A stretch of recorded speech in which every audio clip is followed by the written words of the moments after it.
Una me bajé, no traje hojas.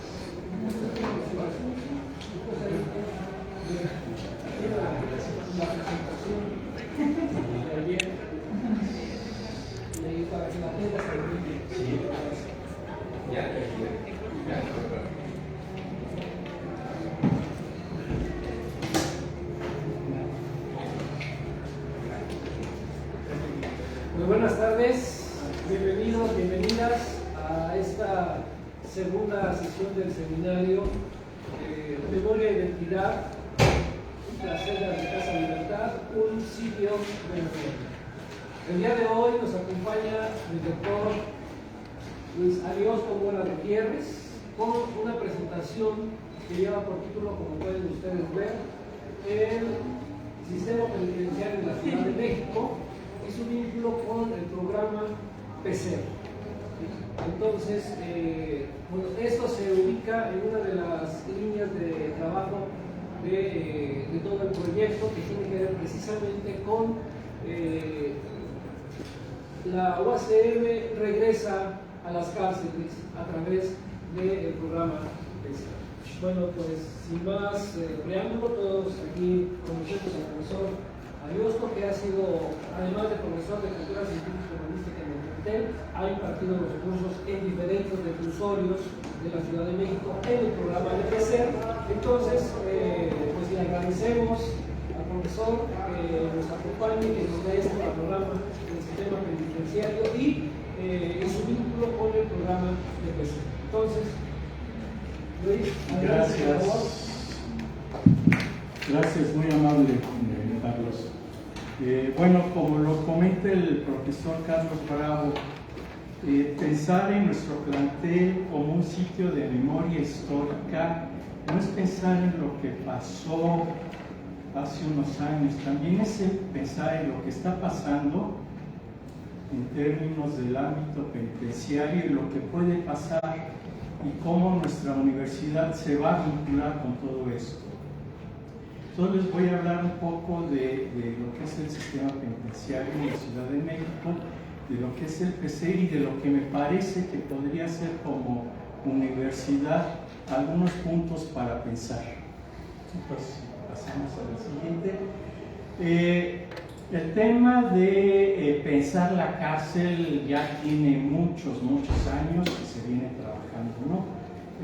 Beccaria fue uno de los primeros abogados, filósofos en plantear una reflexión sobre lo que hacían las cárceles. Actualmente pues seguimos recurriendo a los clásicos, entre ellos Goffman, Foucault y Garland, David Garland. Entonces, ¿qué es lo que podemos ver en el planteamiento de estos autores? Por uno, para David Garland, la cárcel no es un ente independiente de todo el proceso de lo que es la generación de la pena o la penalidad. Tiene que ver también con las leyes. ¿Para quién están pensadas las leyes que castigan el delito? Para un sector en particular, para toda la población. ¿Qué hace que cambien las leyes? ¿No? Nosotros lo hemos visto como hace algunos años algunos partidos políticos promovían la pena de muerte para algún tipo de delitos, o cómo es una preocupación de algunos partidos políticos también reducir la pena de punibilidad, ¿no? Decir, no, a los 18 años ya son adultos y ya saben muy bien, hay que bajar la edad para poderlos castigar. ¿A qué responde eso? ¿Quién lo propone? ¿Para qué?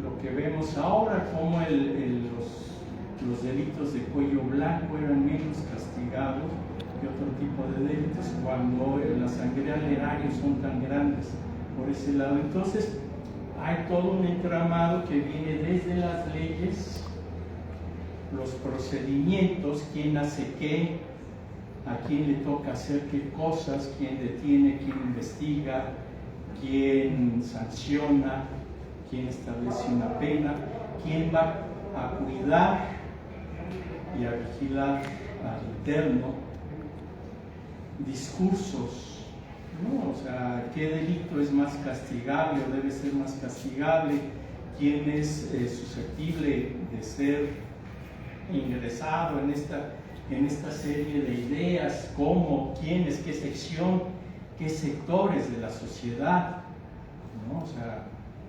generalmente no es que se sancione en general, son sectores muy identificados de la sociedad que van a ser sancionados, ya sea por una cuestión moral, una cuestión económica, una cuestión social. Las representaciones, ¿qué pasa cuando a alguien se le acusa de delincuente, se le pone este título de delincuente? ¿Quién es un delincuente? Todo aquel que esté en la cárcel, eso lo hace delincuente. Un delito cometido por primera vez, pero todos estos discursos pues van generando mella en los sujetos, en los individuos, pues hasta que ellos solitos se ponen esta vestimenta, ¿no? Tiene efectos. ¿Qué efectos tiene esto en la familia de estos personajes? ¿Cómo afecta a los hijos, al esposo? Todos los discursos vemos que también tienen un impacto en los sujetos. ¿Qué es lo que busca la cárcel? Pues, fundamentalmente es el dolor. Por más que digamos que en pleno siglo XXI la racionalidad impera en el sistema penitenciario, no es cierto.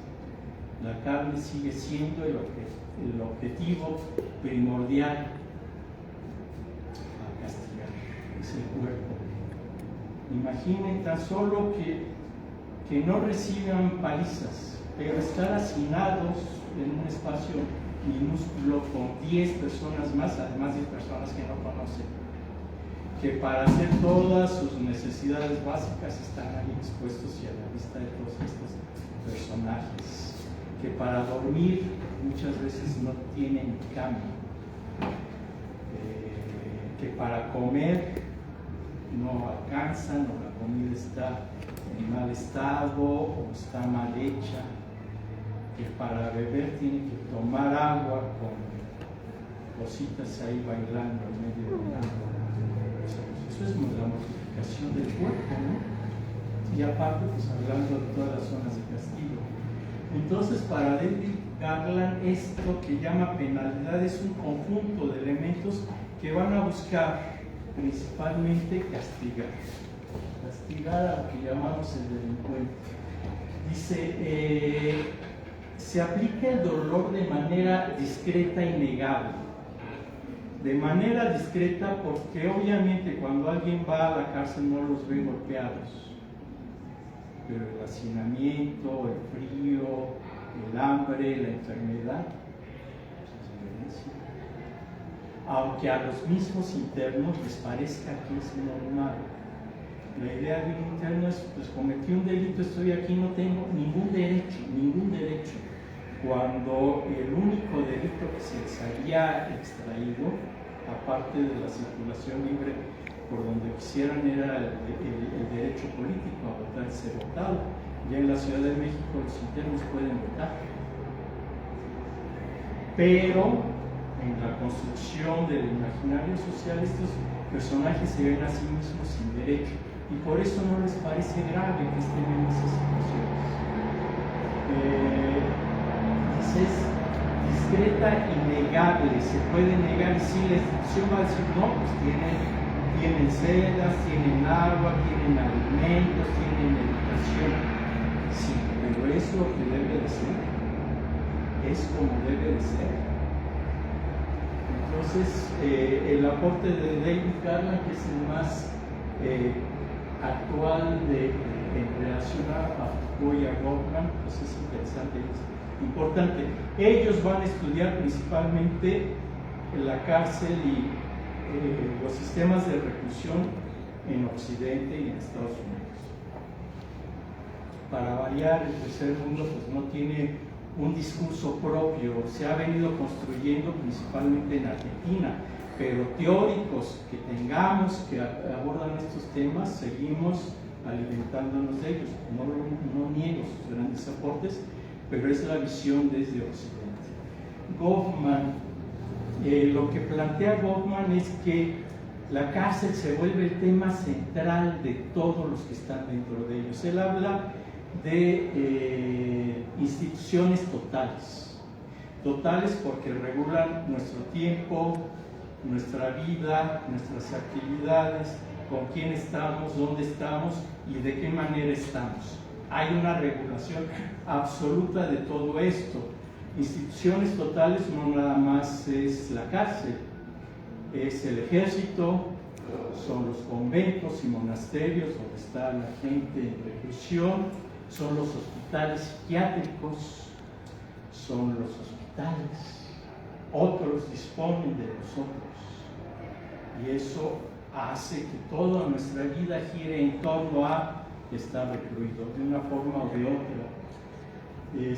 Y lo que señala Goffman es que hay un dolor moral en estos sujetos, se degrada su yo entro como padre, como ciudadano, como trabajador, como doctor, y en la cárcel todo esto lo voy a perder. Pierdo familia, pierdo nombre, pierdo amistades, pierdo todo. Me va a convertir en otro sujeto muy diferente al que era, y además para poder sobrevivir dentro de la cárcel tengo que apropiarme de las normas y modos de vida dentro de la cárcel. Tengo que aprender un nuevo lenguaje que llaman el lenguaje canero. Tengo que aprender a defender mi espacio mínimo. Tengo que aprender a defender la comida. Pueden robarme, la pueden quitar. Tengo que dejar de confiar en la gente. No puedo dar datos personales porque eso me hace susceptible de ser extorsionado. Entonces hay una reducción del individuo que era antes de la cárcel para convertirme en otro individuo dentro de la cárcel. Y bueno, el más clásico, el más citado, el más leído, el más utilizado, pues es Foucault.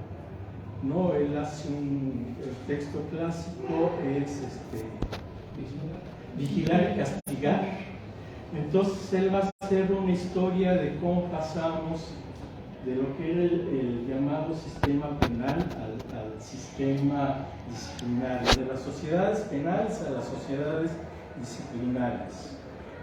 Y dice, bueno, gracias a la razón, este castigo corporal, este descoyuntamiento, este cercenamiento de miembros se deja a un lado, y lo que se busca ahora es disciplinar al sujeto, disciplinar en términos mentales, en términos espirituales, que él se comporte de una cierta manera sin necesidad que haya alguien presente para vigilar.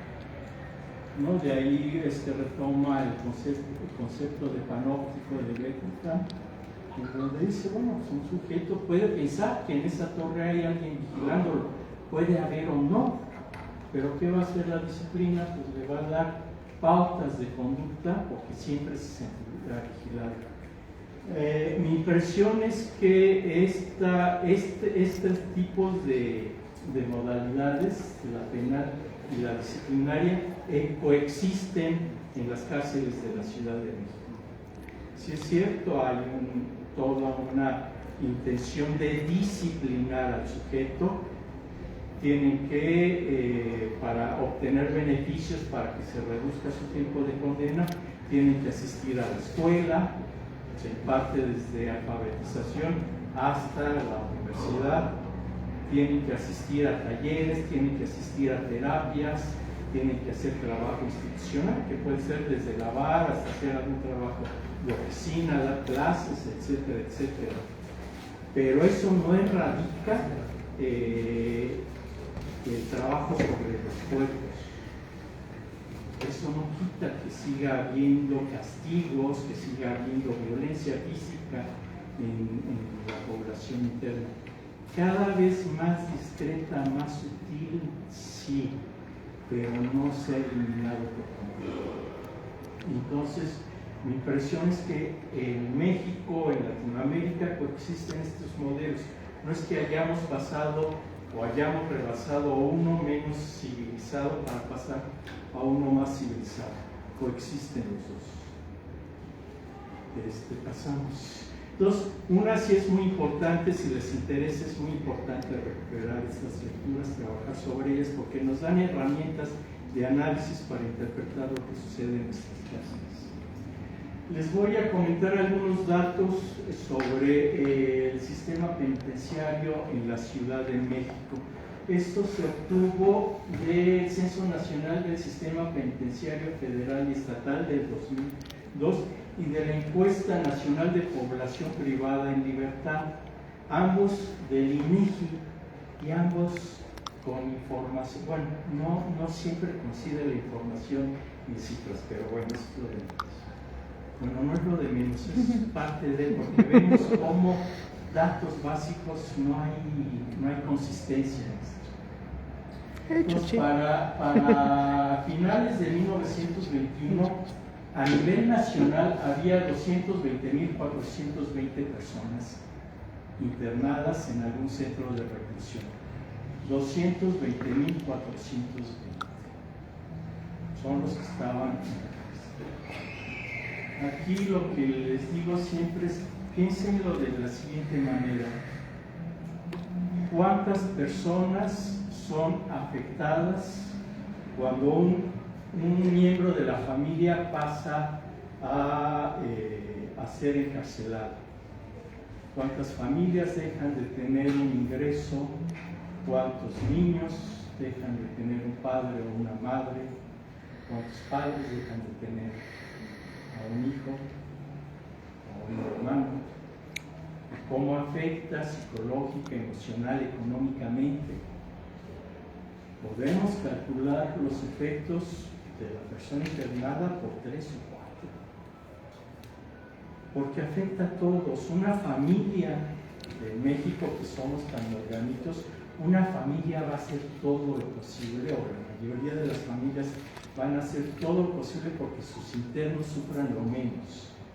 Y eso va desde que la mamá o la abuelita cada 8 días vayan a la cárcel a llevar alimentos, papel de baño, aceite, algunas pastas, hasta que tengan que pagar para que los liberen de algún trabajo. Entonces el impacto no es solo sobre la persona que está internada, sino sobre el núcleo familiar.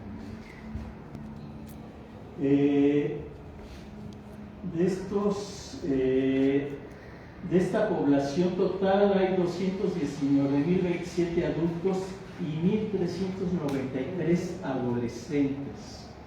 Lo que muestra el Censo Nacional del Sistema Penitenciario es que principalmente los adolescentes van a estar en centros federales, y en los centros federales están aquellos que tienen delitos relacionados con el narcotráfico. En los reclusorios estatales están delitos de fuero común, robo, asalto, mano armada, pero los federales estamos hablando de jóvenes que estaban en centros de narcotráfico. ¿Qué va a pasar con ellos? Cuando un sistema penitenciario va degradando, va lastimando, va penalizando cada vez más a la gente. Sigue siendo más la población de hombres con relación a la población de mujeres. Casi el 5.6% de la población en los sistemas penitenciarios son mujeres.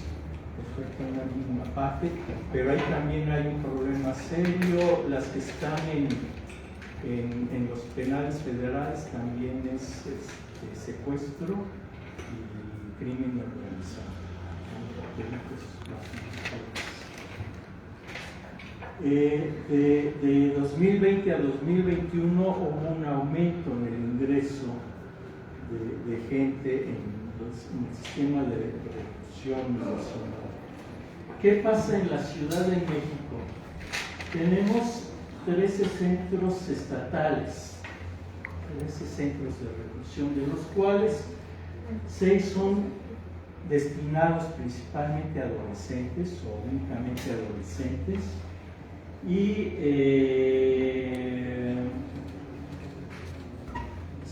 7 para población adulta. ¿Sí? En la Ciudad de México teníamos en el 2022 25.820 internos en los 6 centros penitenciarios, principalmente hombres. ¿No? Imaginen, 25.820 debe ser más o menos la población que tiene la UNAM como estudiantes. Imaginen como ciudad y como país la cantidad de gente que sale de los sistemas económicos, de los sistemas educativos. La cantidad de gente que son excluidos de esto. Y algunos datos interesantes. Bueno, por ejemplo, les decía, hay un diseño que hace que las cárceles de repente se concentren en algunas zonas de la ciudad. Iztapalapa tiene 11.470 internos varones y 1.215 internas mujeres. Iztapalapa nada más. ¿Y por qué Iztapalapa? O sea, no es Coyoacán, no es Polanco, no es La Ventura. ¿Por qué Iztapalapa? Pues obviamente ahí hay toda, fuera de que la ciudad fue creciendo sin ninguna planeación, también hay una carga moral, una carga social que se van generando en ciertas alcaldías, ciertos barrios. Es Iztapalapa, es Cofepé, donde están reclusorios, ¿no? En la periferia, en lo que era la periferia de la ciudad en algún momento, pero tiene un impacto importante en la comunidad. Tenemos en Iztapalapa un complejo penitenciario aquí enfrente, que está la penitenciaría de la Ciudad de México, Santa Marta, reclusorio femenil, el Cebarejo, que es para hombres, el Centro de Sanciones Penales. Y está el reclusorio Oriente, en sus buenas épocas llegó a tener 15.000 internos. Una sobrepoblación impresionante.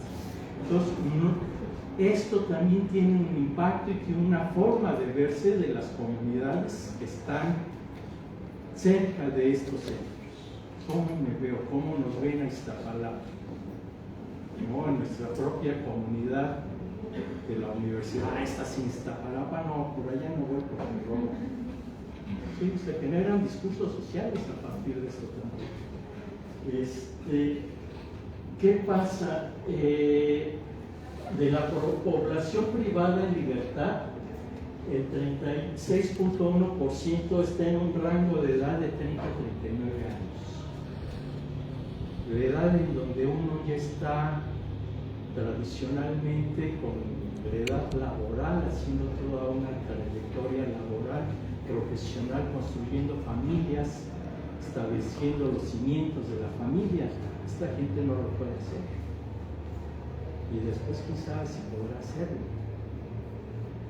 Y el 35.3% corresponde al rango de edad entre 18 y 29 años. Edad para estar cursando, terminando el bachillerato, iniciando la universidad. Bueno, no deja de tener impacto el estar en un reclusorio, ¿no? Foucault decía, después de que alguien ha estado en una cárcel, no es el mismo no salen. La subjetividad tiene una serie de cambios radicales. Y algo muy interesante, esto es de la encuesta del Censo Nacional del Sistema Penitenciario. La mayoría de esta gente les preguntaron: cuando salgas, ¿tú crees que tengas broncas como para encontrar trabajo, para reencontrarte con la familia, para recuperar a tus amistades? Ellos se veían a sí mismos con una gran dificultad para eso.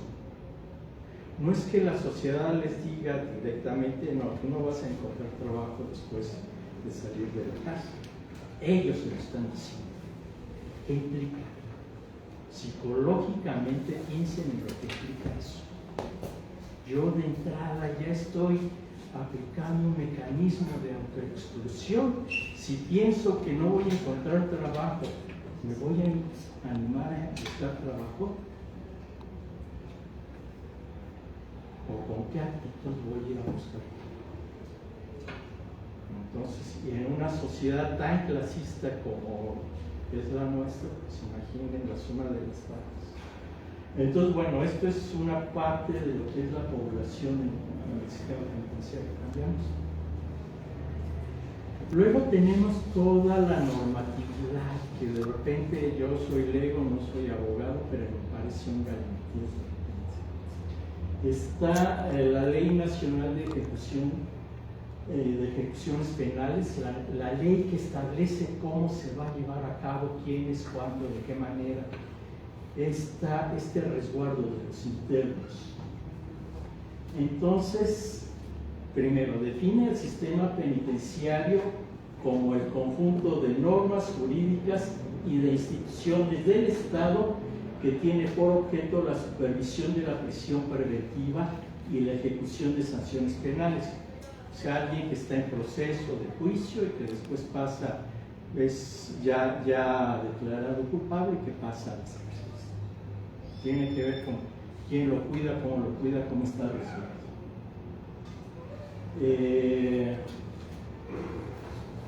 Las medidas de seguridad que se tienen que tomar en torno a él.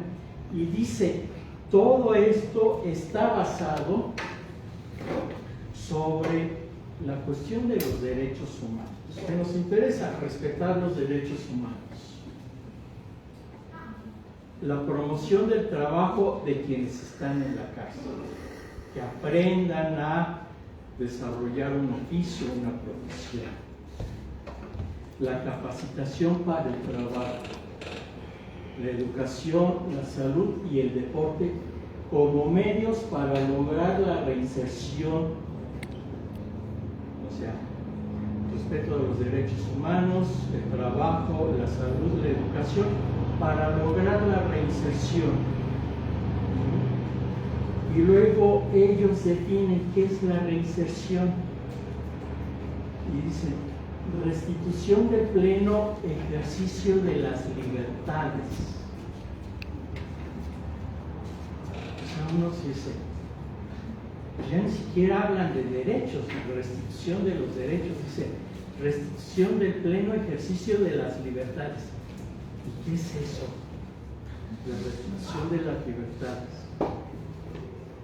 Digo, nosotros estamos fuera, la verdad es que ni nos preocupamos por entenderlo, pero piénsenlo, y un custodio, que es el primer contacto con los internos, ¿tendrá claro eso? El personal penitenciario que se encarga de la educación, de la salud, de promover, ¿tendrá claro esto? ¿Podrá interpretar eso?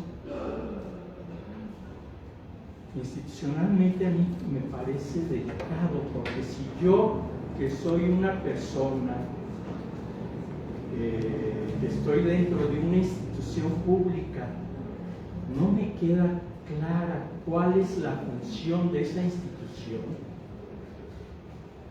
pues entonces queda mi libre interpretación de lo que puede hacer. Entonces estamos hablando de una desconexión desde mi particular punto de vista, les repito, no soy abogado, de cómo entiendo la institución en la que puedo ejercer mi profesión y trabajo. Y si no queda claro, la discrecionalidad va a cambiar en este tipo de instituciones. Entonces, ahí tenemos un problema muy serio. Me parece que no es una cuestión solo de abogados, sino de cómo entienden las instituciones su labor, cómo la gente, ya no el juez, ya no el Ministerio Público, ya no los policías, los custodios, el personal del sistema penitenciario, cómo entienden su labor, desde dónde la van a ejercer. ¿Cambiamos? Y luego, buscando en el organigrama de la Subsecretaría del Sistema Penitenciario, ustedes saben lo que es un organigrama, ¿no? Una distribución de espacios donde se señala relación, interrelación y jerarquía. Y esto implica niveles de responsabilidad. Pero cuando uno entra a la estructura orgánica del subsistema penitenciario, lo que sale es un gran chorizo. Ahí corté en dos partes y todavía podía haber copiado más porque no cabía en una sola página. Entonces, vean cómo una institución tan importante por la cantidad de gente, por la responsabilidad, se concibe a sí misma. ¿Qué implicaciones tiene? No solo administrativas, no solo jurídicas, psicológicamente alguien que está trabajando aquí, ¿cómo se va? Es muy curioso, cuando ustedes van a las cárceles, los reciben de una manera en el reclusorio norte y de otra manera en el reclusorio sur, aunque sea la misma normatividad. En la penitenciaría son un amor, los custodios nos reciben casi que les falta poco para abrazarles. Profe, qué bueno que está por acá, y qué gusto. Uno va al femenil, o sea, el tipo de interacción. Mi hipótesis, todavía es tema de trabajo, tiene que ver con esto. Cómo un órgano tan extenso y tan grande no es capaz de concebirse de manera orgánica y trabajando conjuntamente. Ahora, si recuerdan, dice, todo lo que vamos a hacer va a ser en función del respeto a los derechos humanos, la educación, el trabajo, la salud y el deporte. ¿Sí? Sus principales enfoques van a estar preocupados en eso. En la estructura administrativa se refleja algo de eso. Un organigrama refleja las instancias más importantes de una institución y el papel que esta instancia tiene dentro de esta institución. Salud, educación, trabajo, seguramente está en apoyo técnico, yo supongo. Pero vean cómo hay una fractura entre la manera en que institucionalmente se me dice que es mi trabajo y la manera en que yo podría pensar en que debo de hacer mi trabajo. Institucionalmente hay un problema que desde mi particular punto de vista. Estas es las capturas de pantalla de la estructura, así aparece tal cual, no modifiqué nada. Entonces, es la información que dan al público. Y uno tendría que tener que, por lo menos, pues una estructura jerárquica mínima para identificar responsables, para saber quién tiene la mano cuando hay un problema o quién puede resolverlo.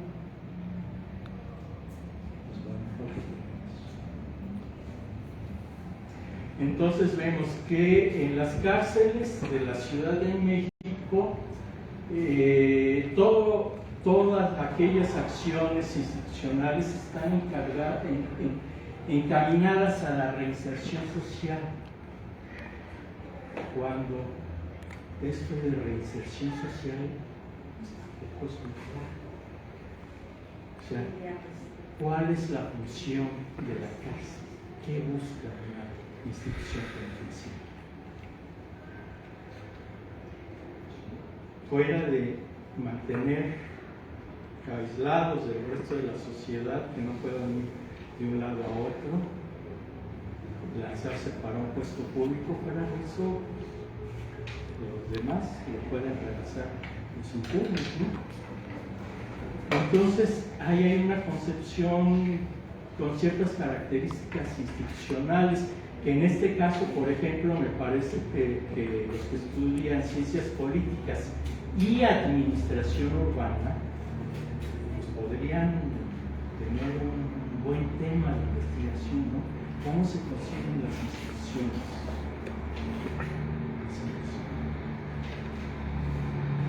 En la misma norma de ejecución de sanciones penales señala con respecto a la educación superior,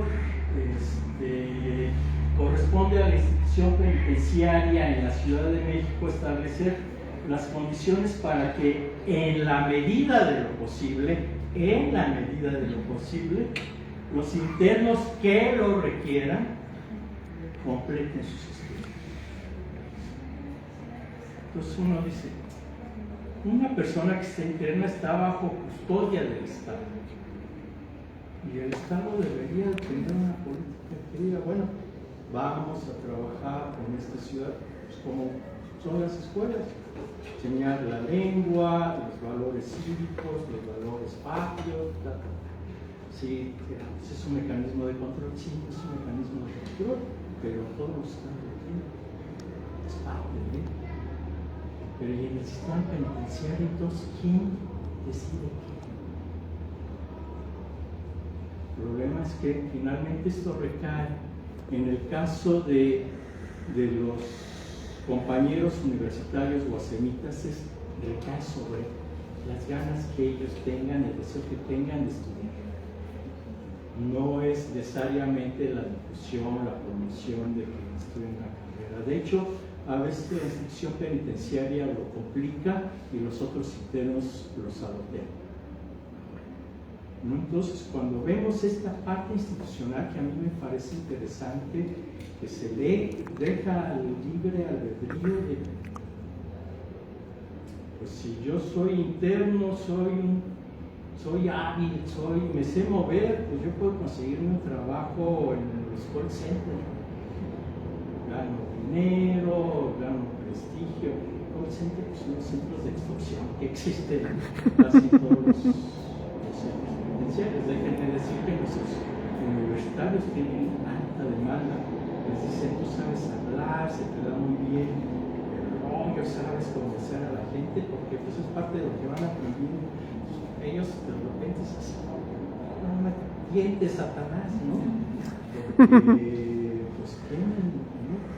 Entonces, esto de instituciones totales, como habla Goffman, no es tan así en el caso de América Latina, ¿no? No es típico esto de la cárcel en México, Argentina, Colombia, Brasil, más o menos se dan por las mismas dinámicas, ¿sí? Entonces, institucionalmente, pues requerimos de una reflexión. ¿Puede una institución como la institución penitenciaria reflexionar desde sí misma, verse a sí misma y proponer otra alternativa? Yo creo que es difícil. Y pues yo creo que ahí las universidades de la Ciudad de México y nuestra universidad, pues deberían de tener una gran responsabilidad de fungir como espejo para que una institución pueda pensar sobre sí misma, porque el interior es muy complicado. No están arrastrando una serie de modos de actuar, de valores, de visiones, que es muy difícil, ¿no? Bueno, ya comentaré algunos cambios que he visto últimamente. Pasamos al siguiente. Bueno, en el 2004 nuestra universidad entra en contacto con el sistema penitenciario a instancias o provocado por el ingeniero Manuel Pérez Rocha. Tenemos que hacer algo, tenemos que acercarnos y tiene que ver con las características de nuestra universidad, llevar educación a aquellos sectores que tradicionalmente han sido marginados de la educación superior. ¿Y quién ha sido tradicionalmente marginados de la educación superior? La gente que está en recursos. Les decía, tienen alfabetización primaria, secundaria, bachillerato, prepa y universidad.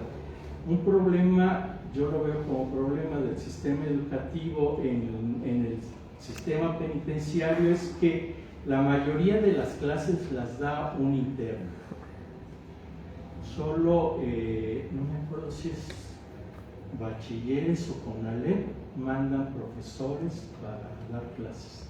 Lo demás lo hace un interno. Si yo sé algo de matemáticas o inglés o ciencias sociales, una forma de cubrir mi trabajo institucional es dando clases. ¿Qué pasa cuando un interno le da clase a otros internos? ¿Cuál es la dinámica? ¿Qué se les ocurre?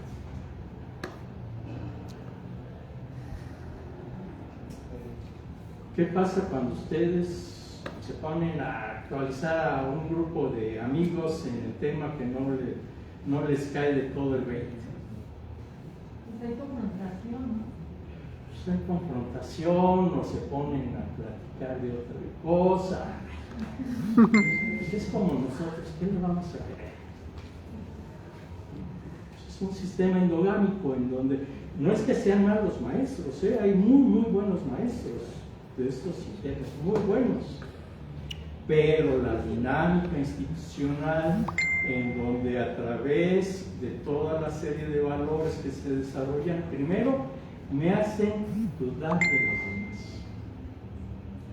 O sea, la cárcel lo que genera no es una resocialización, es todos ellos me quieren fastidiar, algo que me quieren sacar.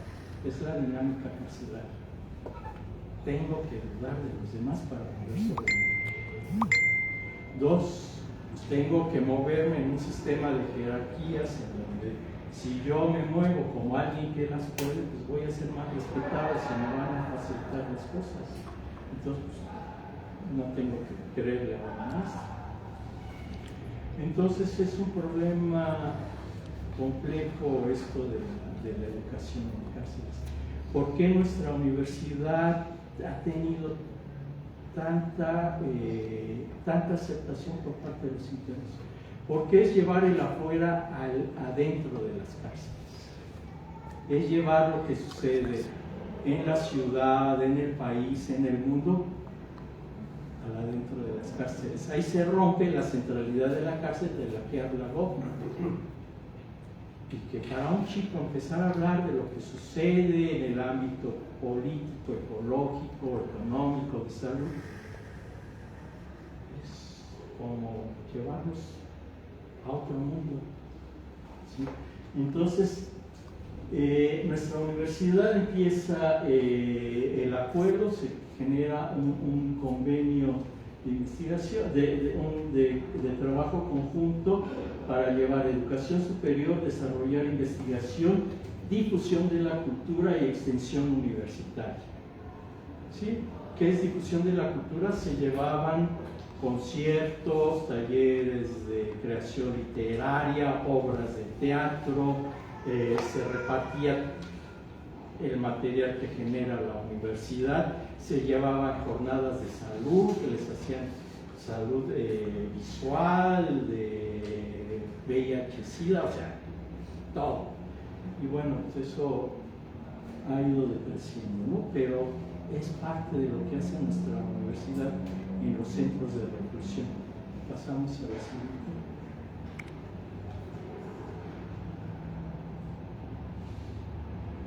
Entonces, ¿qué es lo que buscaba nuestra universidad con este convenio? Ejecución de programas de educación superior. Se imparten clases igual que se imparten en cualquiera de los planteles. Va el profesor, bueno, casi igual.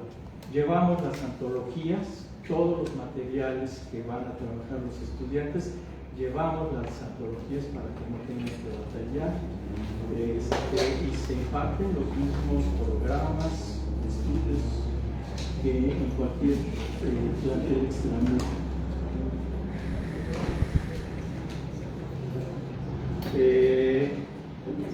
Entonces, es la primera y a la fecha todavía la única universidad a nivel nacional, tengo entendido, parece que en el norte ya empieza a haber algo incipiente, que tiene actividad presencial en la cárcel.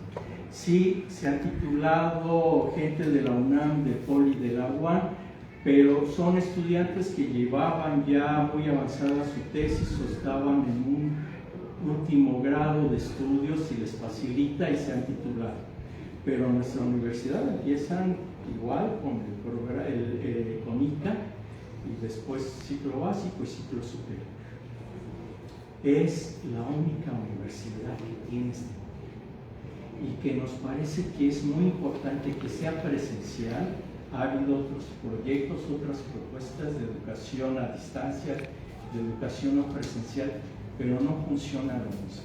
No funciona la presencia de un profesor que pueda promover otro tipo de interacción. Por ejemplo, en las cárceles el más viejo de la celda, se le llama la mamá, es la mamá de la celda, y él pone las reglas. Aquí se vale tomar hasta las 3 de la mañana y pueden jugar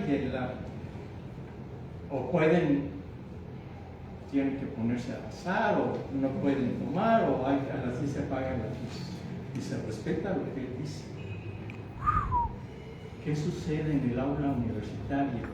Aunque sea la mamá de la celda, los otros compañeros pueden decir, oye, no estoy de acuerdo contigo, por eso, por esto, pueden argumentar con él o ante él, pueden llevarlo de contra, porque afuera no hay manera. Tienen que desarrollar argumentos unos con otros, no es el argumento de la fuerza o la antigüedad o la capacidad económica.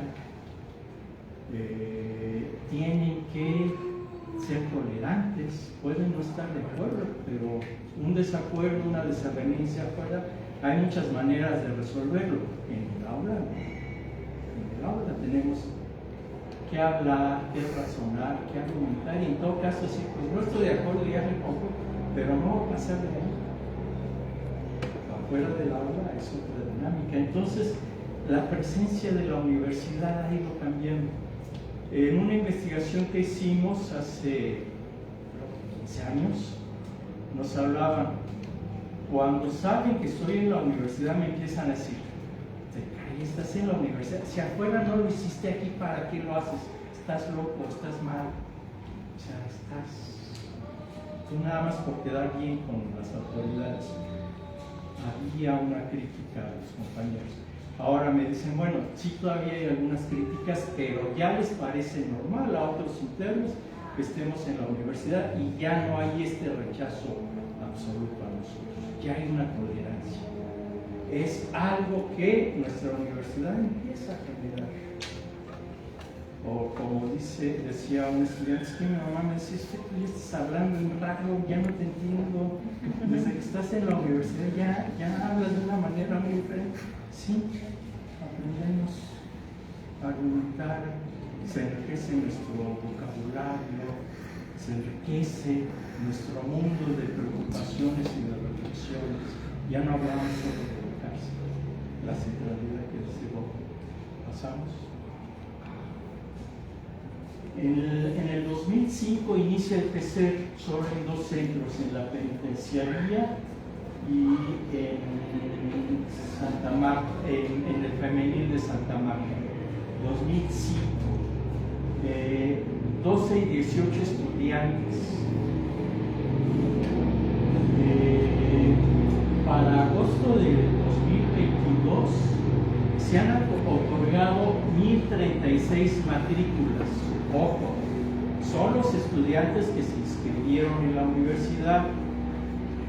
No significa que todos estén activos, es muy complicado. Entonces de repente hay alguien que desiste, ya deja de asistir a clases, o lo cambian de centro penitenciario y le truncan.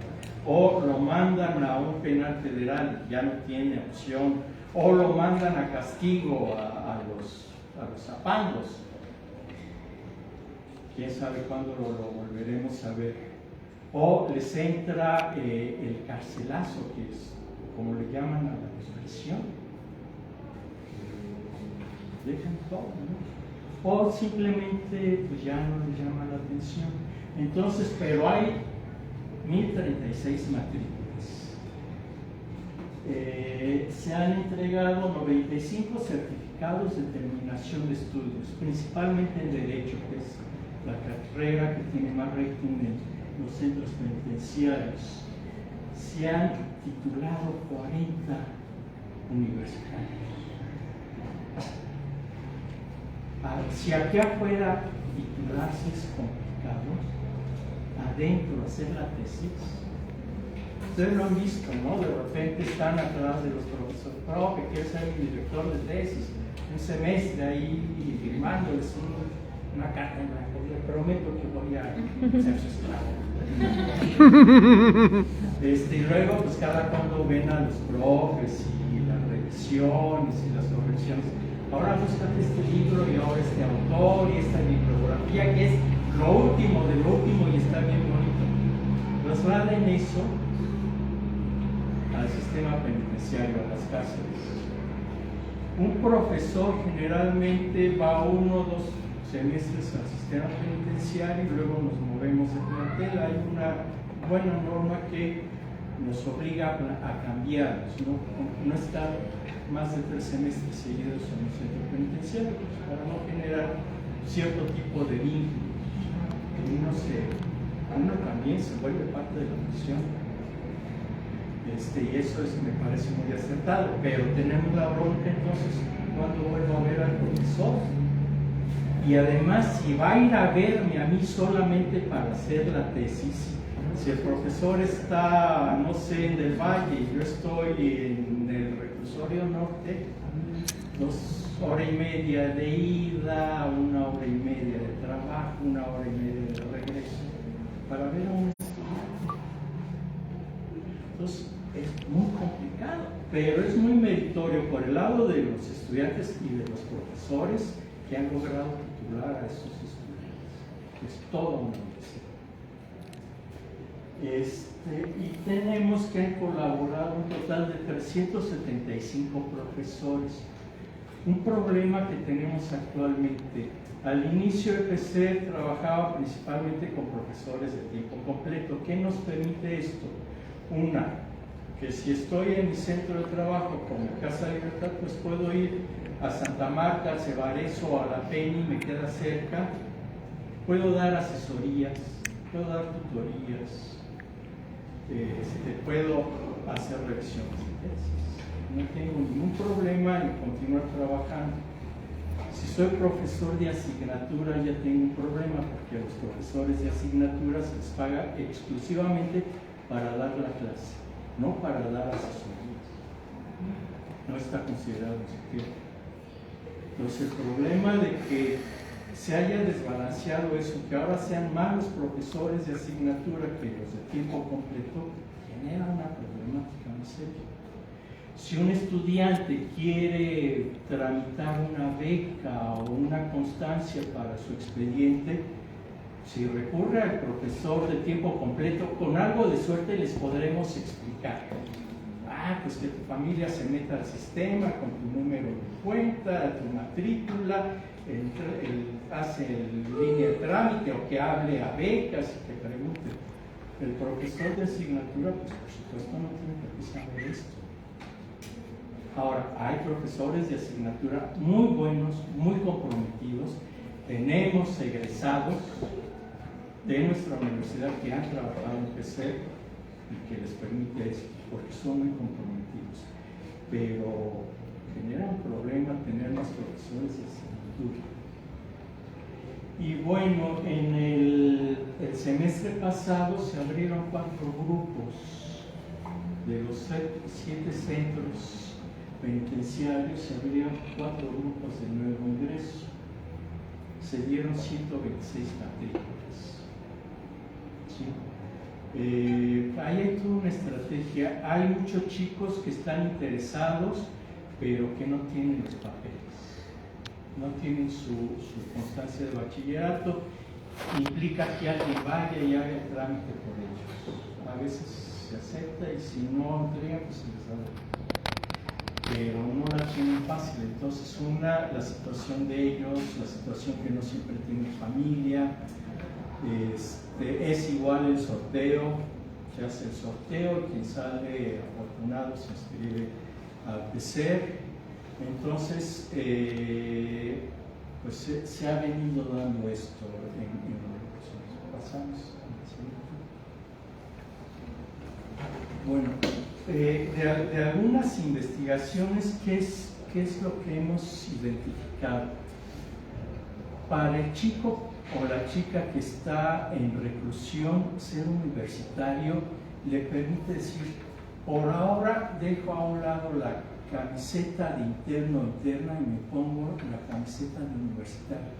Tener una identidad estudiantil me pone en otro lugar, me obliga a hacer otras cosas, me obliga a pensarme de otra manera, aunque sea por unas horas en el día.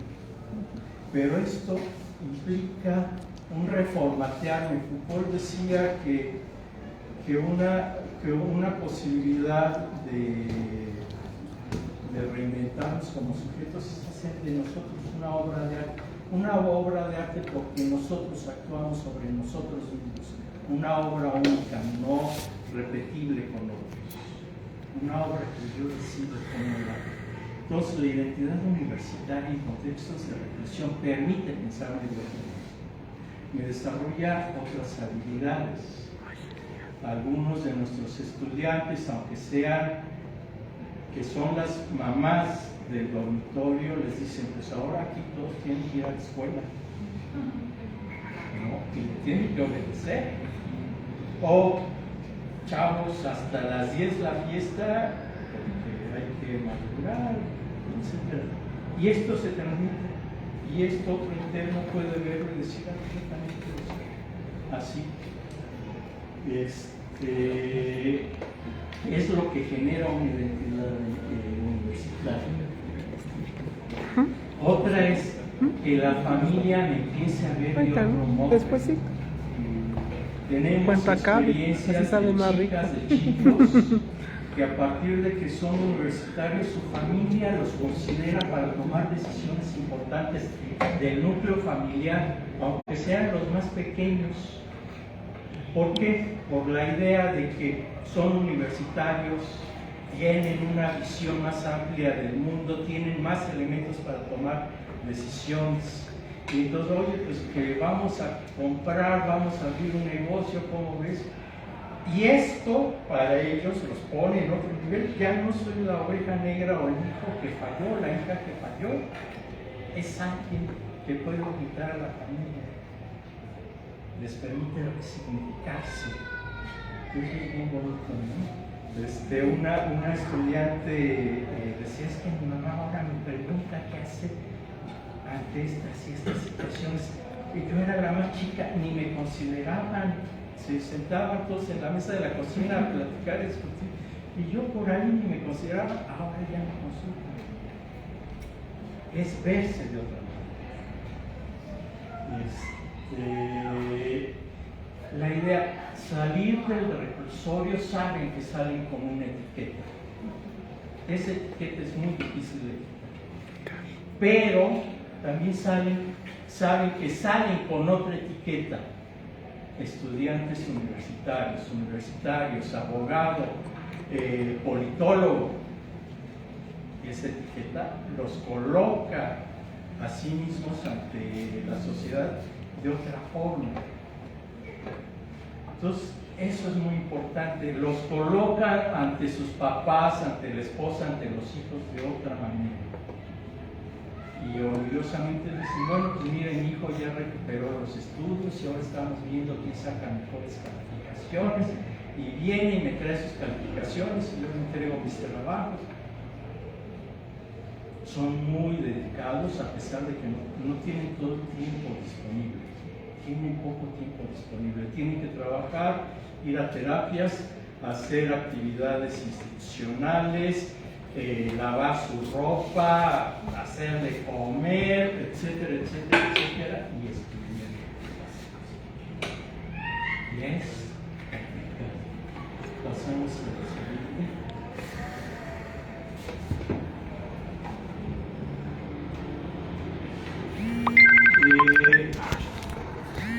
Estudiantes de Derecho han salido antes a partir de que se inscribieron en la carrera de Derecho y empezaron a asesorar a sus abogados.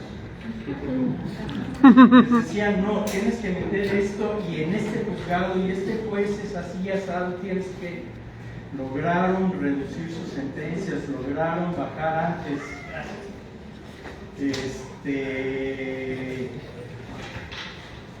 Sí hay una funcionalidad, un sentido práctico, y muchos entran por eso y han podido hacerlo.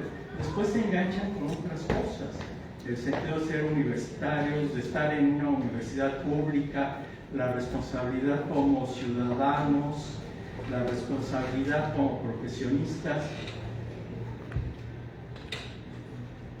Entonces, es gente que conoce sus derechos. De repente, el problema con el personal de custodia es que ahora estos estudiantes no solo no se dejan, sino que argumentan y argumentan diciendo, de acuerdo con el reglamento tal, usted no puede. Y pues ahí se para. Y es una forma de detener la dinámica de violencia institucional. Hay muchos estudiantes que se sienten comprometidos con el país. Dice Nietzsche, un interno que entra a la cárcel y que es castigado, por supuesto que va a generar más odio y rencor y va a salir con ganas de vengarse de la sociedad. Por suerte la cárcel también atonta, entonces no pueden proceder como se imaginaba. Muchos de estos estudiantes ven con agradecimiento lo que hace no solo la universidad, porque les queda claro que es una universidad pública, lo que hace el gobierno de la ciudad, lo que hacen los ciudadanos a través de los impuestos. Entonces ahí nuestra universidad también tiene posibilidad de incidir en esto, que no vean como algo que salir a cobrar venganza de una frente. Algunos dicen, bueno, yo quiero poner una institución que defienda a otros internos, la universidad me dio mucho, entonces yo quiero hacer una ONG, una asociación civil para defender internos. Hay algunos proyectos en vías, hay algunos proyectos que quedan en camino, pero eso es importante, que se vea con esta posibilidad de devolver algo de lo que han recibido a través de nuestra universidad. ¿Sí? Pasamos a la siguiente. Y les digo, muchos estudiantes, la dinámica que genera una clase es: no tengo por qué ser amigo de todos mis compañeros, pero sí tengo que aprender a ser tolerante, tengo que aprender a escuchar opiniones contrarias, aunque no me guste, tengo que aprender a respetar a aquel que piensa diferente a mí. Y eso en la cárcel hace una gran diferencia. Ahí está la profesora Linda y el profesor Max, que son mejores profesores de nuestra universidad, no solo de Cuba. Entonces, hay una serie de valores educativos que abren puerta a otros valores. La educación como un valor, como un derecho, es un derecho llave, abre la puerta a otros derechos. Y esto es parte de lo que provoca nuestra universidad en los centros de recursos. Pasamos a la siguiente. ¿Qué debemos de fortalecer desde mi humilde punto de vista en la universidad? Una es, todos los que vamos a PECER llevamos una idea sobre lo que busca la educación. sobre lo que busca la educación en cárceles. ¿Qué ha pasado? No hemos podido trabajar colegiadamente y poder armonizar. Hay coincidencias, sí, pero no hemos trabajado colegiadamente y esto me parece muy importante, porque nuestra universidad finalmente es un proyecto educativo y es un proyecto político. Y en la medida en que articulamos y trabajamos más coordinadamente, el impacto es mayor. La discusión es hacer de la educación en cárceles un derecho. Sí, pero ¿qué vamos a entender como un derecho? ¿A qué se refiere? ¿No? O sea, suena muy bien, nadie dirá que no, sí, pero ¿cómo lo aterrizamos? ¿Qué significa? ¿Cómo se vive eso? ¿Qué tipo de educación debería promover el PECER? Por sí misma tiene cambios, pero institucionalmente como universidad, ¿cuál es nuestra función dentro de las cárceles?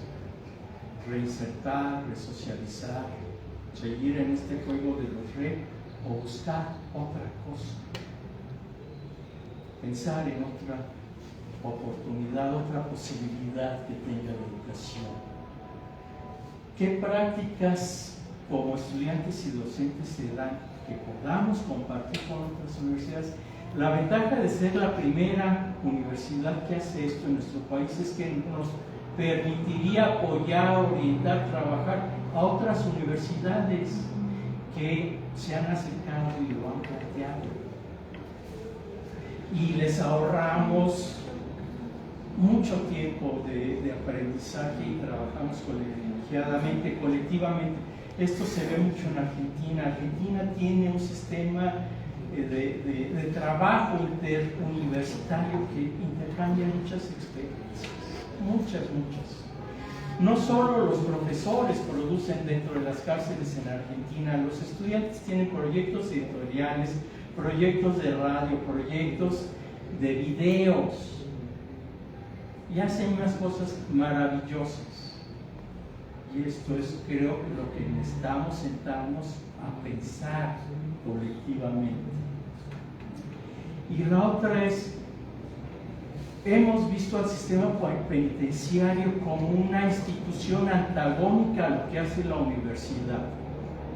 Ellos buscaban lo contrario a lo que producía la universidad, pero ¿qué pasa cuando hay un cambio político en una ciudad o en un país en donde el proyecto cambia también? Lo que está haciendo el gobierno de la Ciudad de México en cárceles es muy interesante, muy interesante. Está dando más apertura y más sensibilización, más tolerancia. No podemos seguir viéndolos como antagónicos. El planteamiento de Chantal Mouffe de la educación es hacernos agónicos, trabajar uno con el otro. No podemos, es como un partido de fútbol. Si no tengo un contrincante, no hay partido de fútbol. Necesito del otro para dar un buen partido. Necesitamos trabajar así con el sistema penitenciario. No podemos verlo como contrincante, porque si no se complica todo. Y ahí creo que sí sería interesante que pudiéramos escucharlos con respecto a la presencia de la universidad y los centros de reclusión. Pasamos.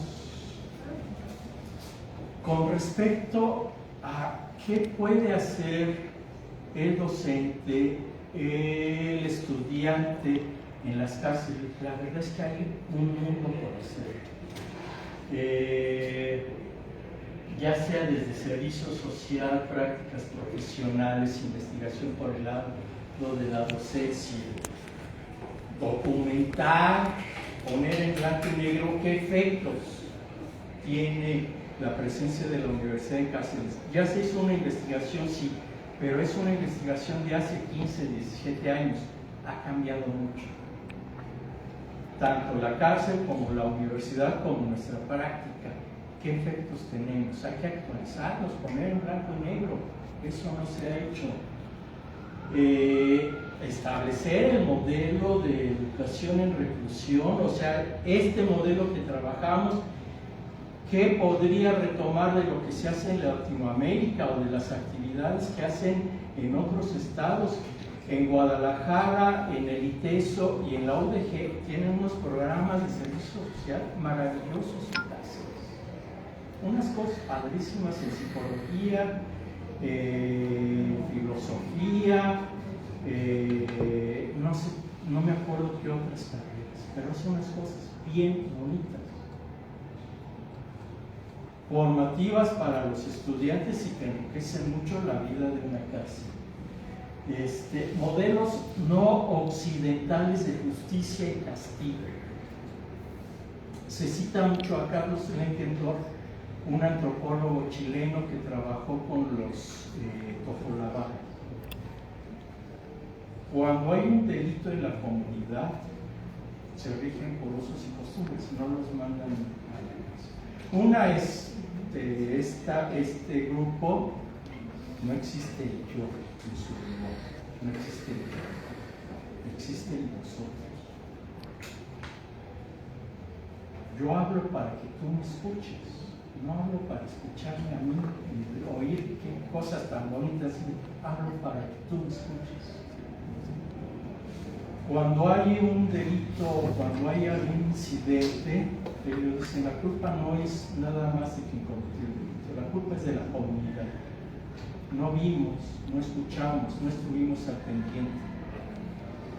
No se resuelve mandando a la cárcel, asume las consecuencias de tu delito. Trabaja para el otro para que puedas apoyar a la familia. Cubre las necesidades de la familia, hazte responsable de los hijos, de la persona que ya no está. No se le extrae y se le aísla, se le inserta con una carga de responsabilidad. Y eso sería importante pensar, pues bueno, que aquí no podríamos, sí está bien pensar, recuperar los autores clásicos, pero no podríamos pensar también nosotros en cómo podríamos ir incorporando alguna concepción, alguna visión de esto. Se discute mucho si se humaniza o no la cárcel, pero tendríamos que seguir utilizando la cárcel, recurrir a ella como el único modo de evitar o de corregir. O sea, no se cuestiona la presencia de la cárcel, buscamos mejorarla. ¿Qué pasa si imaginamos sociedades sin cárceles? ¿Qué implicaciones tiene para todos los ciudadanos? ¿Qué cambios en la concepción de lo que es la ley tendríamos que pensar? Políticas públicas, presupuesto, legislación que se generan en la cárcel, que de repente es tan ajeno, tan etéreo, tan difícil de entender que no podríamos ayudarles a poner todo más con peras y manzanas. Vinculación, universidad, institución penitenciaria, hay mucha gente de la institución penitenciaria que ven con enojo a los universitarios porque dicen, ¿por qué ellos sí a nosotros no? ¿Por qué a mí no me viene la capacidad de la universidad? ¿Tienen razón? ¿Por qué a ellos no? Vida cotidiana y encierro que da para un montón de temas. Promoción de la salud, por ejemplo, efectos de la reclusión en la salud física, mental, afectiva y sexual. ¿No? O sea, quien está en la cárcel no solo está penando, tiene que cambiar la forma de expresar los afectos, la forma de vincularse, la sexualidad. En la cárcel de mujeres no hay tanta bronca para demostrar o ejercer la sexualidad. En la penitenciaría ni de chiste. Veamos que intervenimos, porque también hay afectos en las cárceles, cómo se analizan, cómo se abordan. Procesos epidemiológicos en reclusión. En la penitenciaría ha habido epidemias de tuberculosis, de hepatitis, y se muere la gente por eso. Enfermedades que se pueden controlar. enfermedades que no necesariamente son mortales, pero que en un sistema carcelario se vuelven mortales. No se diga de enfermedades de la piel, enfermedades gastrointestinales. Ellos aprenden a pensar que tener diarrea es algo normal. Entonces, es importante eso. Estrategias prácticas y cultura de la prevención de la salud en reclusión. Imaginen, hay gente que va a estar 40 años en la cárcel de Sinaloa. 40 años enfermo. Lo que significa para la familia, para el sistema de salud, para todo el sistema económicamente, emocionalmente, en términos de intervención de especialistas. Que si yo aprendo a cuidarme, puedo tener una calidad. Estar en la cárcel no debe de implicar sufrir. No podemos seguir amarrando la idea de sufrimiento y cárcel. No. Puede haber cárceles comparativo, hombres, mujeres y los efectos del encierro. No se vive de la misma forma si se es hombre que si se es mujer. No establecemos mismas estrategias, mismas formas de interrelación, mismas formas de vincularnos. Y unos pueden retroalimentar a otras y otras retroalimentar a otros. Las chicas son muy hábiles para cocinar en sartenetas y hacen todo lo que se les ocurra. En la cárcel los chicos van, sacan un ladrillo, le ponen un alambrito y tienen una parrilla. Nunca se les ocurre pedir una sartén.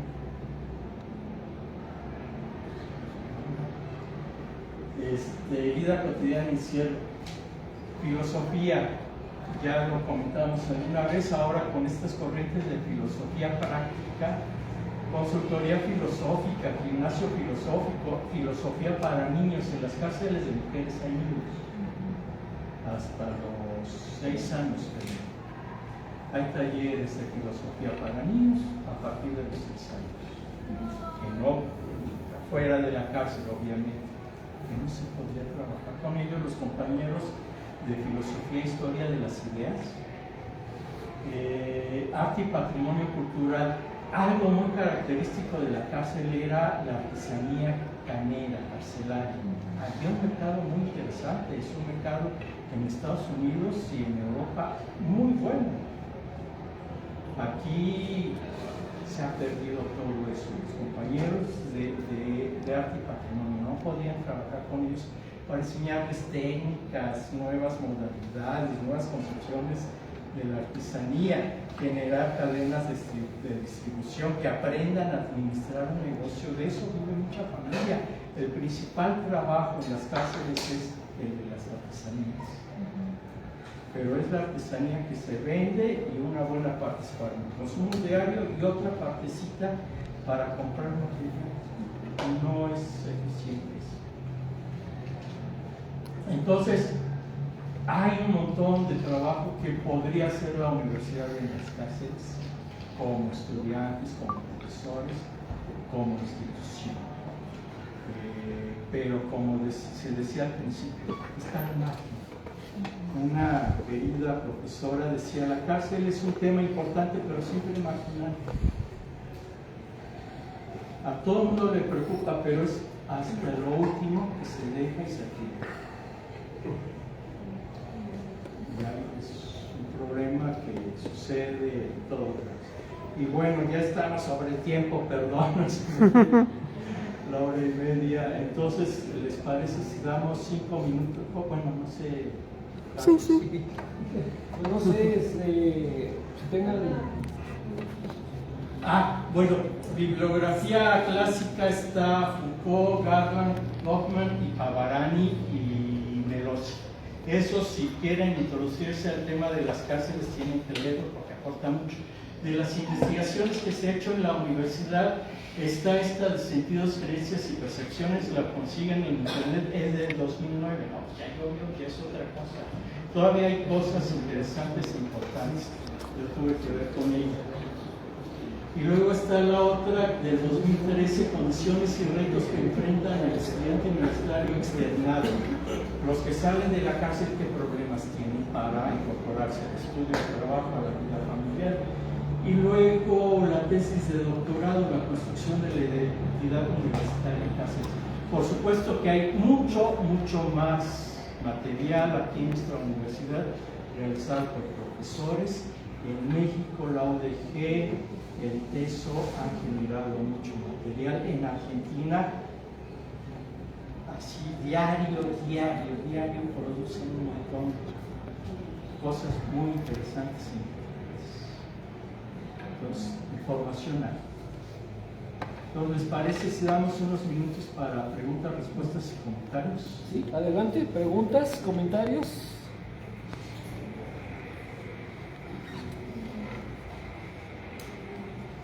Al mismo tiempo. Gracias, profesor.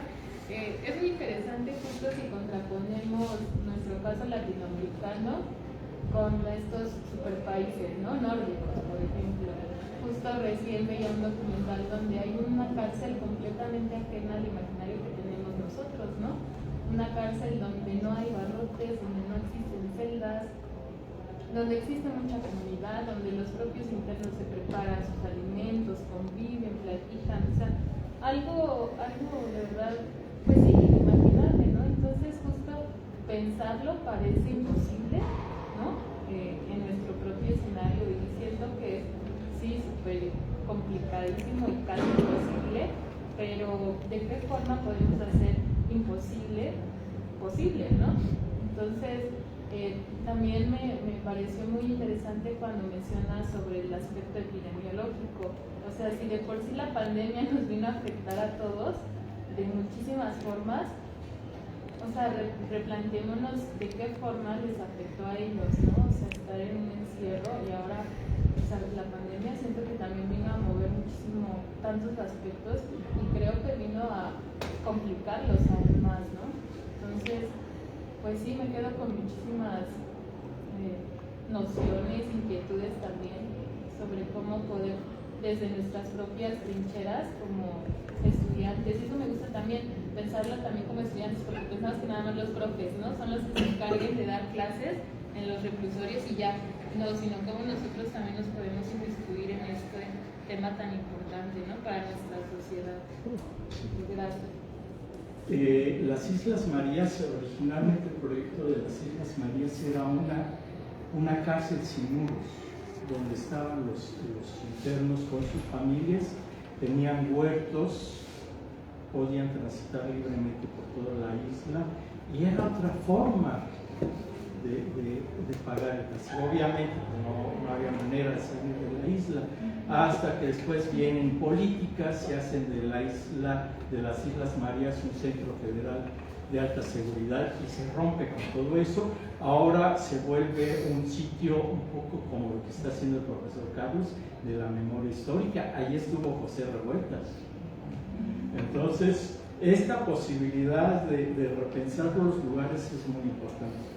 Luego, si mal no recuerdo, en Brasil hay una serie de experiencias de cárceles comunitarias sin muros, sin barrotes. Es una experiencia que fue muy interesante. Ya no tuve más información, pero hay un par de experiencias, y sí es posible, cuando hay una comunidad fuerte, es posible pensar otras maneras u otras formas de castigar, de sancionar. ¿Alguien más? Yo, no sé, a mí me llama mucho la atención el hecho de que mencionaba que de Santa Marta, Femenil, hay hijos de las reclusas, pero también como mencionaba que el lugar donde están es muy, bueno, ¿cómo es que los niños pueden vivir ahí si el lugar no es como que muy adecuado? Es bien cierto que los primeros años como hijos necesitas a tu mamá, pero el entorno, ¿qué tanto les afectaría como para salir? Y, o sea, si tienen, creo que es hasta los 6 años, como le había dicho, o sea, salen y igual, o sea, se enfrentan a otro mundo muy diferente. Sí. Una es, hay internas que llegan, hay mujeres que llegan embarazadas al reclusorio o que se embarazan dentro del reclusorio, que son los niños de estas mujeres. No hay guardería, hay una guardería. En el femenil hay un área para niños. Pero es cierto, una es, se acostumbra a estar entre puras mujeres, entonces ver la presencia de un hombre que además no esté vestido de negro les impacta. Hay procesos de socialización de los niños que se ven complicados por esto. Entonces la idea de tener actividades de este tipo de filosofía para niños pues es pensando en dotarles de más herramientas pues para hacer menos complicada su vida. ¿No? Y también es muy duro para las internas y para los niños separarse.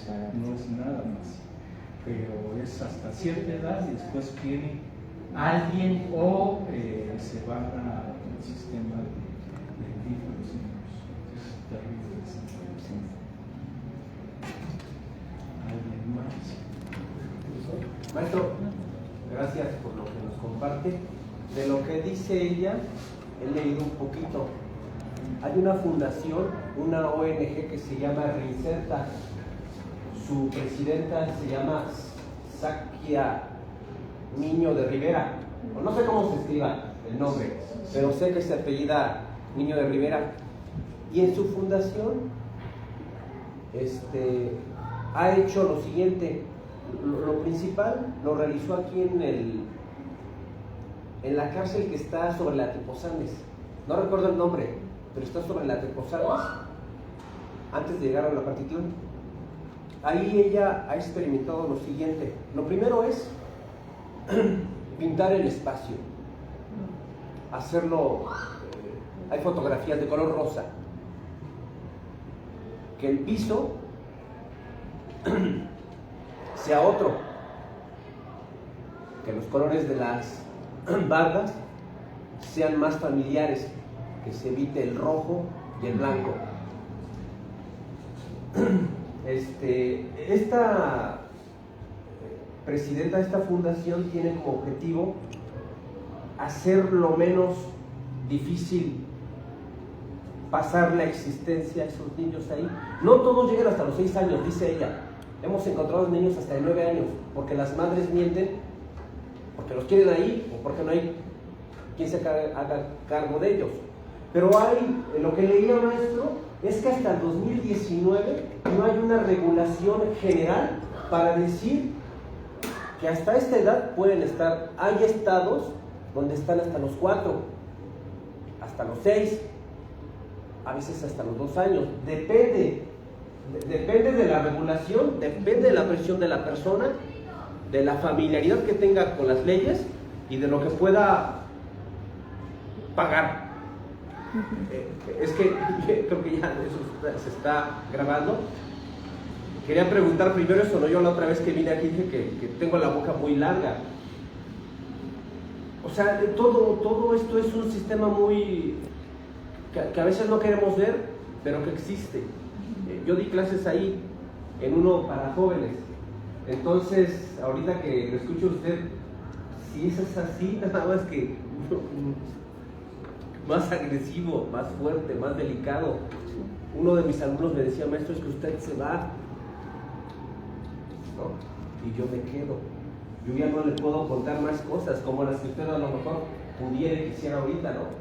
Porque sus alumnos se quedan, usted va y vuelve, y justo por eso a lo mejor solo lo tienen ahí semestre, no, año y medio, ¿verdad?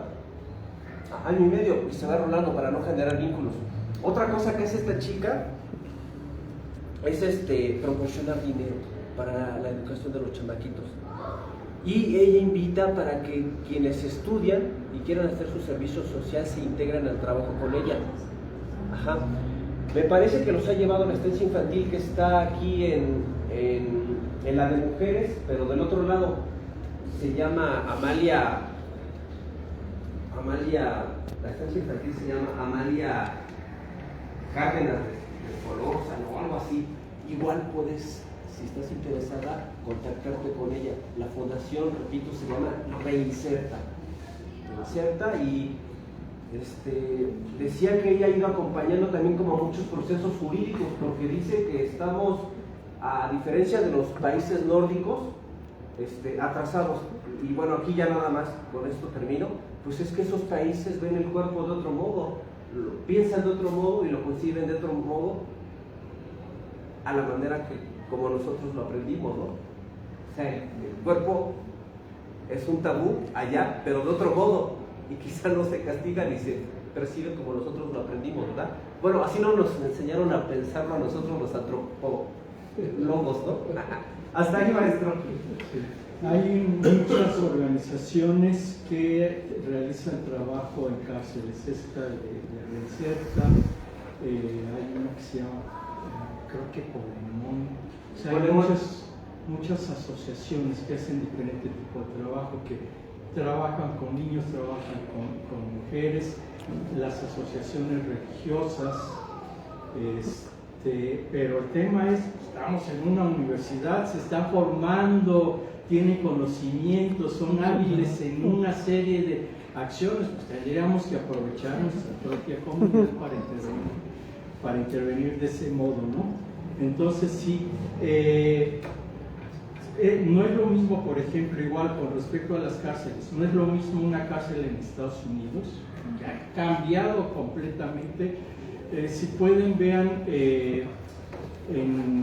busquen en YouTube, hay un concierto de Johnny Cash en la cárcel de Folsom, un concierto que hace 2 años los Tigres del Norte replicaron. Y decían los mismos Tigres, cuando viene Johnny Cash es una cárcel en donde es principalmente negros y blancos pobres. Cuando van los Tigres del Norte son principalmente latinos. O sea, ha habido un cambio y no es el sistema penitenciario en Estados Unidos es terrible y es otra cosa. En Gales, por ejemplo, las cárceles son de 200 personas.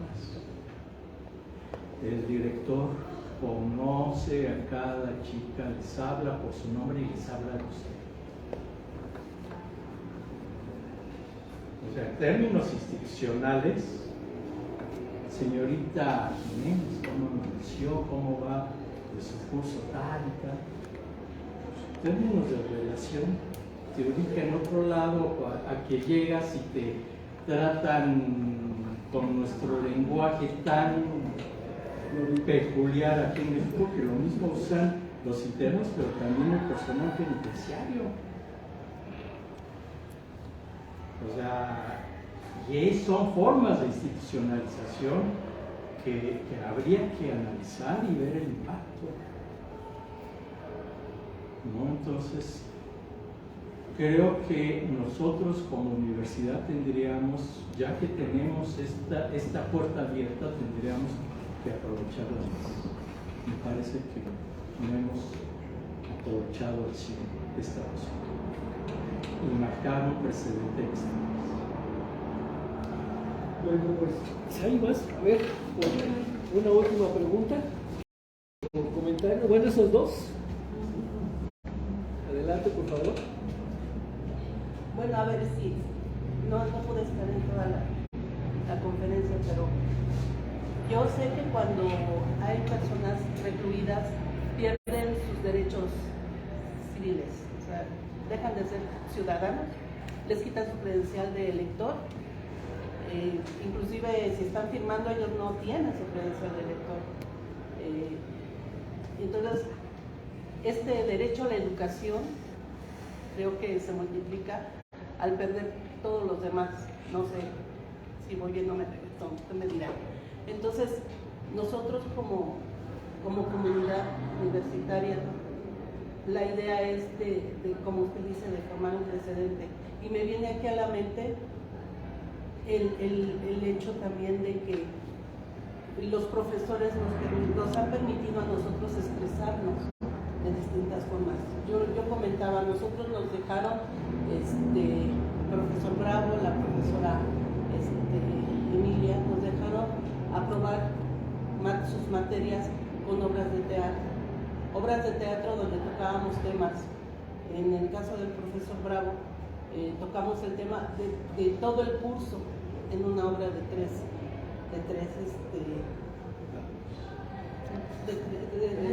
tres pujidos.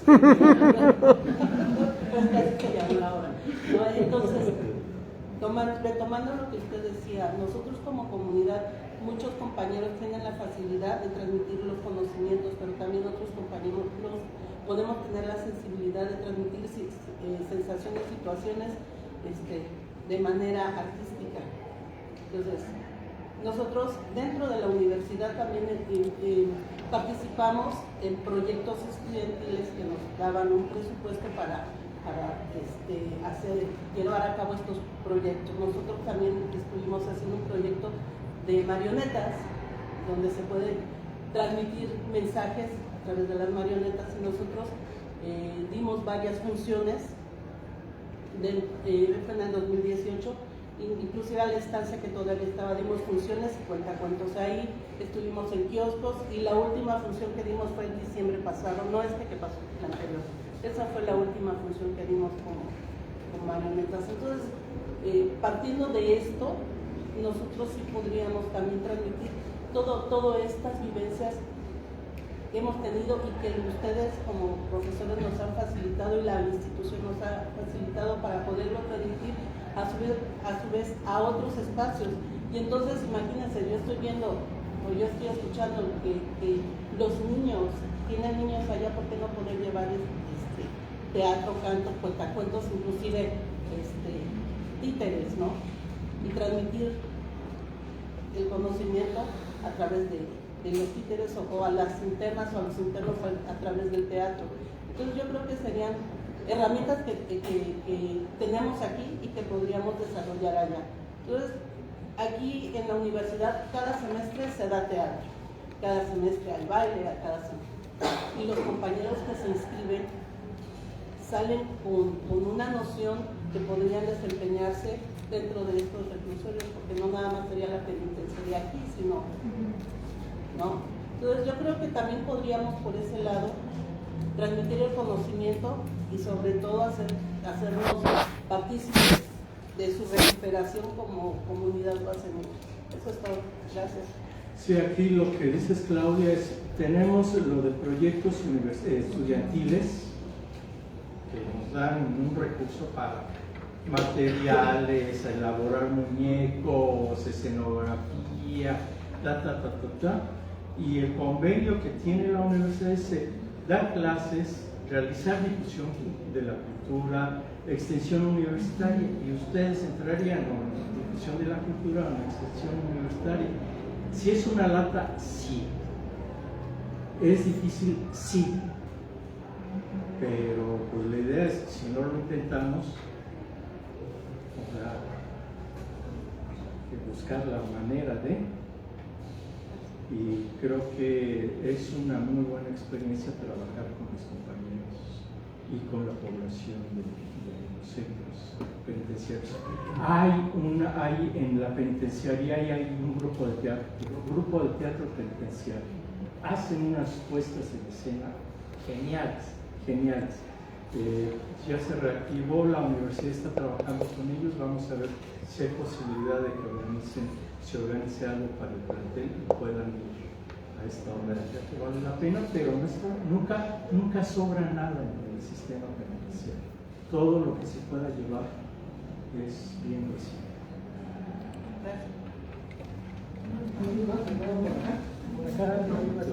Adelante, por favor. Buenas tardes, profesor. Gracias por la ponencia. Una de las dudas y problemáticas que yo veo, primero, esto tendría que, como dice la institución, que es la UACM, tiene muchos estudiantes con mucho conocimiento. Creo que muchos de mis compañeros que yo conozco les gustaría entrar al mundo de la docencia. Sin embargo, sabemos que es muy complicado también por muchas cuestiones. Una de las cosas que estaba analizando con lo técnico, es esta parte de que hay mucho desconocimiento de este proyecto dentro de la misma UACM a los alumnos. Sin embargo, a los pocos que conocen tienen curiosidad o les gustaría muchas veces saber cómo es este sistema.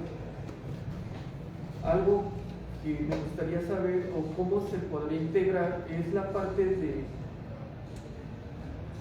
sería como para las dos partes, a los compañeros que les interesa dar clases e iniciar su vida académica como docentes, podrían desde la institución y cómo institucionalizar este apoyo para que ellos puedan también darle este conocimiento que tienen a los presos, que es al mismo tiempo es el mismo proyecto y es para nuestra misma comunidad como universitarios, y a lo mejor también en algún momento de la parte de la institución o institucionalizarlo hasta como un servicio social para que tengan este incentivo y este apoyo desde varios aspectos, desde iniciar una vida laboral como docente, que tengan experiencia, que tengan el apoyo a la comunidad, que entiendan cómo es allá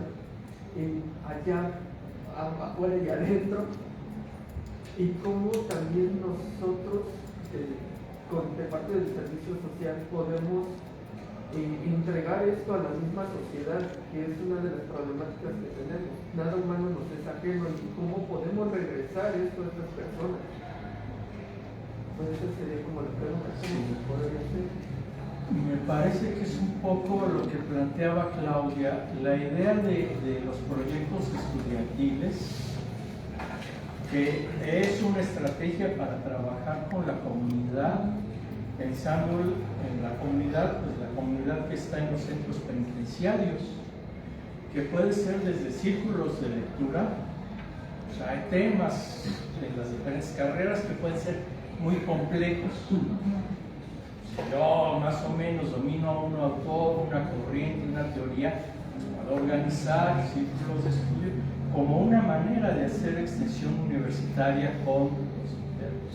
O puedo trabajar con población universitaria con círculos de lectura, con círculos de análisis, por ejemplo. O desarrollar otro tipo de proyectos. Yo lo veo más por la posibilidad de ir trabajando en contacto con esta población, ir adquiriendo experiencia, porque tampoco es fácil de repente entrar en la penitenciaría. Al final uno se acostumbra, pero de entrada nada, ¿no? O sea, los colegas que han estado ahí al principio es un año de mucho estrés, mucha tensión, siempre hay una serie. Pero esto puede servir para entrar en contacto, para abrir otro tipo de puertas. Si hagamos valer el convenio que tiene la universidad, dar clases, difusión de la cultura y extensión universitaria, donde pueden como estudiantes trabajar o desarrollar extensión universitaria y difusión de la cultura. Y hay muchas formas, y hay formas de agarrar tablas, ¿no? Trabajar con un determinado tipo de población, desarrollar temas, desarrollar un proyecto, ¿no? Hay maneras, hay que trabajarlo, sí. Es mucho trabajo, sí, pero si no lo hacemos nosotros, y si no tocamos fuerte y somos insistentes, no hay manera. Entonces, sí, con todo gusto, en la medida de lo posible, pues podemos ir pensando conjuntamente algo y ver qué podemos hacer. Y cuando haya una propuesta cuando salga la convocatoria de proyectos estudiantiles, pensar en esa población, ir a trabajar. Entonces, sí hay formas. Lo de la docencia es otro tema, pero sí hay manera de empezar. Finalmente esa experiencia es currículum, es desarrollar habilidades pues, con un grupo que no siempre es tan fácil de acceder. ¿Sí? Pues yo creo que nos quedan muchas preguntas, muchos comentarios. creo que la plática que nos ha dado el profesor Eliosto es muy, no solamente enriquecedora, sino esclarecedora de uno de los programas que desde mi punto de vista es fundamental dentro de la universidad y sin embargo poco se conoce de él y que da para mucho trabajo, muchas investigaciones y más, como lo acaba de mostrar. Creo que vamos a tener que invitarlo en una siguiente ocasión a precisar algunos de estos temas y estas preguntas que he surgido, pero pues por el día de hoy te agradecemos, Luis, que hayas estado con nosotros. Le pediré aquí a los compañeros que nos acompañen pues un aplauso para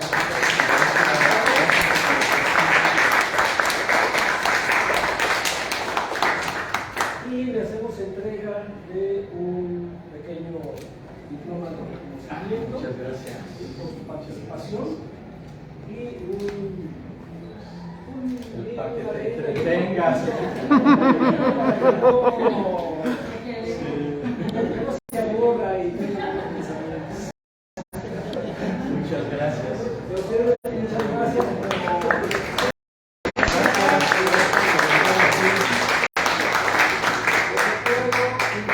Involucrados en el proyecto, nos vemos el próximo miércoles y a quienes solamente vienen de la parte del seminario, nos vemos en 15 días con un invitado diferente, con otro tema que se les hará llegar, que mañana y pasado saldrá ya en la cartelera y pues aquí nos veremos en 15 días. Muchas gracias. Gracias. Pues bueno, esto fue todo de la conferencia el día de hoy. Nos seguiremos viendo en las demás transmisiones. Me despido y ahí estamos. Chao, chao.